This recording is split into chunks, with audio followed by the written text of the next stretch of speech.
All right, we're going to start out with Jason Quick with The Athletic. Coach, any updates on the lineup or availability of players?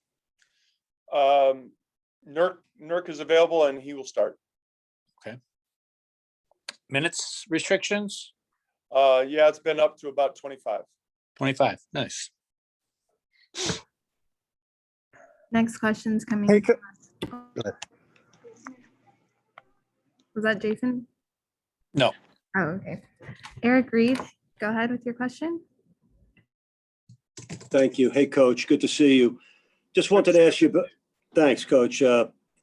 Cantor's 30 rebound game last night. I mean, it's the 30 rebound games are such a rarity. There's only been 4 since 2000. I mean, it just struck me what a rare thing it is. How impactful was Cantor's game, and how impactful is it, and how significant is it to see a player grab 30 rebounds in a single game? Well, one of the things I said after the game was rebounding is such a talent and says a lot about that player and his talent, but also his will, his persistence. It's a lot of times it's an unthankful job, but Ennis does it every night. As a matter of fact, I just watched our game against Miami, and he had 2 big rebounds, offensive rebounds, one for an and one for a kick out 3 to help us win the game in Miami. So he's been doing it throughout his career. He does it.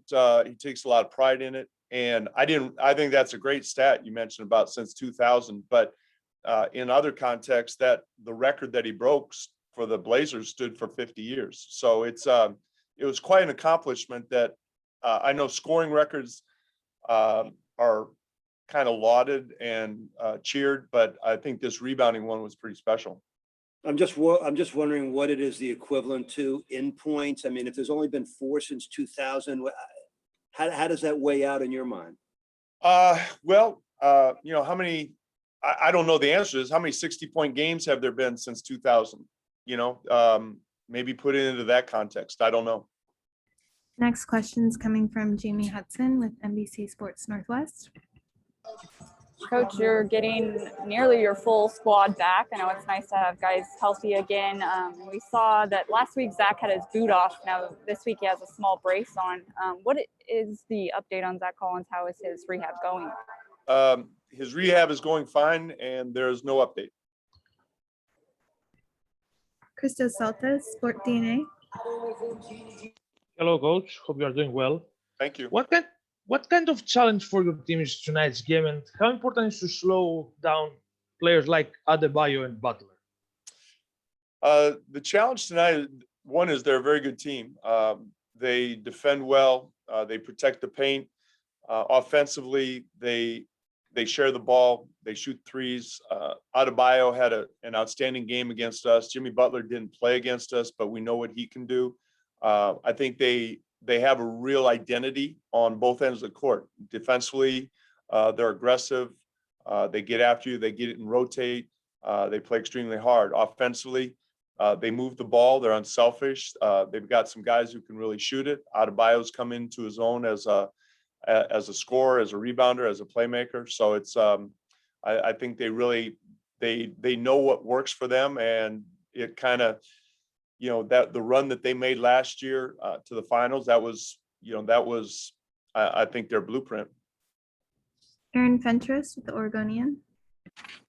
Coach, Ramadan starts this week. You've coached Cantor before when he was fasting and not drinking water during games. How impressed were you with his ability to perform under those conditions? I was impressed regardless of those conditions, but